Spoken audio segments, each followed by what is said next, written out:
Sefu, habari yako ndugu yangu? Salama kwema. Kwema. Pesa huko kaka.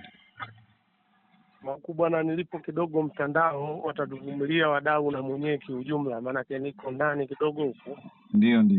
Naam Abdallah. Na bwana Sefu, nimekutafuta hapa kusikia maoni yako kidogo kutokana na kile ambacho kinatajwa ya kuwa uongozi wa Simba Sports Club umempa siku 3 mshambuliaji wake Simba Mweusi Jonathan Soa kutoa maelezo kwa kile ambacho kinatajwa ni utovu wa nidhamu ndani na nje ya uwanja. Hili kwanza mmelipokeaje kama wana Simba sasa? Mimi katika mchezo wa mpira Abdallah, ndio nafahamu nyakati, wachezaji, tabia na vitu vingine vingi. Soa ni miongoni mwa wachezaji professional player. Kwanza nikiri hilo, nisijaribu kuwa muongo katika jambo hilo. Ukiniuliza nitakwambia Soa ni professional player. Ni mchezaji ana vitu vingi, ana skills za kutosha, umenielewa vizuri. Mchezaji ana maarifa makubwa. Na ni mchezaji ambaye ana nidhamu kubwa katika kufanya maamuzi yake katika mchezo. Lakini nidhamu imegawika katika maeneo 3 mpaka 4 katika mpira. Mimi nakusudia akiwa ndani ya uwanja na anachokifanya kwa adui.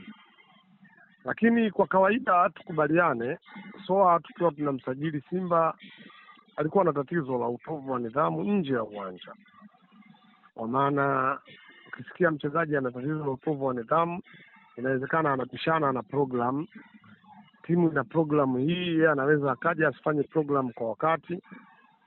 Inawezekana kuna maagizo ya kiprogram pia. Yaani ukiacha timu imeweka program, kuna maagizo kafanye nyumbani ukiwa peke yako. 1, 2, 3 akashindwa kufanya kwa wakati. Inawezekana lugha kati yake na kochi wake, umenielewa, pia ikawa tatizo. Inawezekana kati yake na viongozi ikawa Jonathan Soa katika maisha ya nje na uwanja, Jonathan Soa ni mtukutu kuliko watukutu wa kawaida. Lakini Abdallah, ulimwengu uliwahi kuwa na wachezaji hao. Nakumbuka Manchester City ikiwa na Mancini. Super Mario Balotelli alikuwa Manchester City pale. Ndio. Umenielewa sijui? Super Mario mazoezini wenzio wamevaa zile bipsi za mazoezi. Mnaita hivyo kitaalamu? Bipsi au nini? Sai bipsi. Ni sahihi. Mimi Kiingereza sijui, na wewe ndo mwalimu wangu. Umeona? Anakuwa amevaa bipsi uwanjani. Yeye bipsi ile ameivaa kama vile amevaa kilemba fulani. Mancini anamfuata, anampachika mkono huu na huu, anavua mkono mmoja, anamfuata, anampachika tena. Mancini alikuwa, ili awe champion, alikuwa anahitaji mguu wa Super Mario Balotelli ukamfanye kuwa champion, kwanza kwa kutachi, pili kwenda kumfungia. Lakini mchezaji mtukutu, afai, mbaya, anakiri, anasema lakini huyu jamaa ni talenti. Kwa hiyo kikubwa ikaangaliwa tabia halisi ya Super Mario Balotelli. Ilipotazama tabia yake kugundulikana kwa tabia hii ya Super Mario Balotelli hawezi kurekebishika. Kuna wachezaji hawarekebishiki. Bahati mbaya nchi yetu ya Tanzania, sifahamu kidogo, niseme kweli, yaani niseme najua kila kitu, kwa muda niseme sijui. Sifahamu kidogo, kuna wakati huwa tuna wataalamu wao wanaweza wakajua tabia ya mchezaji hii inaweza ikabadilishikaje au akapunguza hata hivyo. Kwa sababu Abdallah, wako wachezaji ukianza kumwekea vikwazo, yaani kwamba sasa kuna 1, 2, 3 kwa maana ya kutaka kumtengeneza awe hivyo unavyotaka, ndio unamharibu mara 3 ya alichokuwa. Otherwise ionekane kuwa ili jambo haliwezekani kabisa, basi viongozi wasimame waseme bwana, ili jambo kwa sasa haliwezekani, na kutokea hapa huyu mtu tutamalizana naye. Umenielewa vizuri Atachukua chake, tutachukua chetu. Lakini kinachosemekanwa, sisemi na mimi nasema, sina hakika. Umeona? Nadhani na wewe unafahamu hilo kwamba anajihusisha na vitu vingi ambavyo ni hujuma katika timu. Yes, lakini kumwambia miongoni mwa vitu ambavyo vinatajwa ni kuchelewa kwenye mikutano ya vilabu, lakini pia kuchelewa mazoezini, miongoni mwavyo hivyo. Miongoni mwa vitu ambavyo vimetajwa, na wako watu wamefika mbali wakasema anaweza kuwa anatumika pia. Sasa huku tusiende sana kwa sababu tutakosa ushahidi wa kutosheleza, lakini mchezaji nadhani ni mfanyakazi, ila tofauti na wafanyakazi wa kawaida. Mfanyakazi wa kiwanda cha magari atakuwa anatengeneza magari, atengeneza sofa. Mfanyakazi wa kiwanda cha sofa atakuwa yaani hizo. tutakuwa tumegawika katika nafasi hizo, tutakuwa tumegawika katika njia hizo. Kwa hiyo tukirudi kimsingi, iko namna itakiwa itumike kwa Jonathan Soa. Ipi hiyo sasa? Iko namna itakiwa. Namna ya kwanza, kama tunakubali kwamba Jonathan Soa anaweza akaipeleka Simba katika nchi ya ahadi, basi namna ya kutumika ni kurudi katika mikataba, kuangalia Jonathan Soa katika mkataba wake hakuna sehemu yoyote inayotuonyesha kama atafanya tofauti na klabu inavyotaka tunaweza kuwajibika katika hilo. Sura ya kwanza inaweza ikaanza kutupa picha. Sasa tukaanza kumtengeneza kwa kumpelekea upande huo lakini ngoja nikwambie, farasi mbovu kuna muda upandwa kwa dharura ili asaidie jambo. Basi kama tunaona njia ya pili inawezekana kufanya jambo jingine, maana yake nakusudia nini nikisema jambo jingine? Nakusudia mkataba wake kama hauruhusu kufanya vyote, na hatuwezi kuvunja mkataba, lakini tunajua pamoja na adhabu na utovu wa nidhamu tunaweza kuzungumza naye kwa namna nyingine, tukapata ladha yake, tukapata magoli yake, kwa maana ya kuwa champion, tukubali kuteseka mpaka amalize mkataba. Otherwise, kama tunaona jambo ni gumu kabisa, basi tukubali kumbembeleza mwekezaji, tuvunje mkataba wake, tuangalie mambo mengine. Ila wakati tunavunja mkataba, maana yake tutakuwa tunamtumia mwalimu kwa kumaliza naye katika ligi na watu wengine. Yeye atakuwa ana pakwenda, kwa sababu saizi hakuna dirisha lolote linaweza kukusajili. Anatakiwa arudi nyumbani, labda aombe ile barua za FIFA zile kwamba bwana nitakaa miezi 6, mbona wakati nishamalizana na hawa sitopata klabu, FIFA imchagulie klabu ya kwenda, au klabu ipeleke sehemu kwa mkopo. Hayo mambo yanakuwa hayana wakati. Kupeleka sehemu kwa mkopo unaweza kupeleka muda wote ule. Sahihi. Ndipo tu mtakapokubaliana na huyo mchezaji.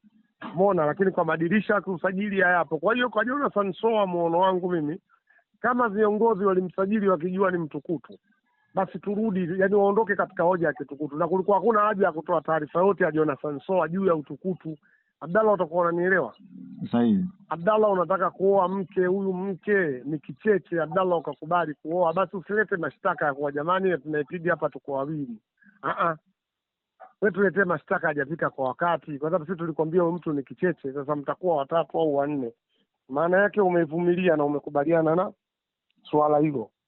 Umeelewa bana? Nimekuelewa. Sasa kwa hiyo kwa Jonathan Soa, muono wangu mimi mchache ni huo. Klabu kama klabu inapaswa kukiri kwamba yenyewe imehusika, sababu tulimtumia mpaka Ahmed Ally kumzungumzia Jonathan Soa, ambao baadhi ya watu wameita watukutu, hata hawa watu watawi, umeelewa, ambao leo wanacheza mtu na mdogo wake. Ndio.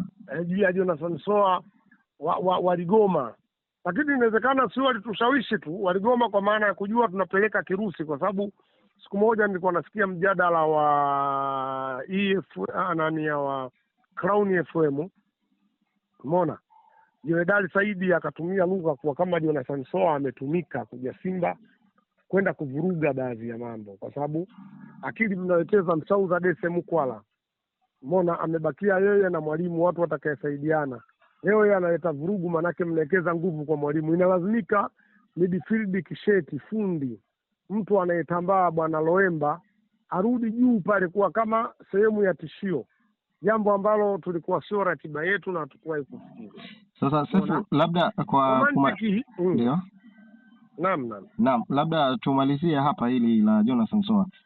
Unasema kwamba kuna haja sasa viongozi wakubali kwamba waliteleza kutokana na mwenendo na tabia za Jonathan Soa, ikiwezekana wamalize naye msimu. Simba katika mechi zinazofuata ndo sehemu pekee ambayo watamani kurejesha ile heshima yao kwa kufanya vizuri. Unapomweka kundini mchezaji kama Jonathan Soa, huwezi kwenda kuharibu yale malengo ambayo klabu imejiwekea, ikiwemo kurejesha ubingwa wa ligi kuu Tanzania bara. Hapana. Mguu wa Jonathan Soa ni mguu salama sana. Kama mnaweza mkamrekebisha akatoka katika msingi ule wa kawaida akaamua kucheza mpira, ni hatari sana. Mguu wa Jonathan Soa umesalimika. Kwanza ana uwezo wa kufunga magoli magumu sana. Yule bwana anajiita Simba Mweusi. Kama nickname hiyo alikaa tu mwenyewe akaropoka, basi amejipa nickname sahihi kabisa.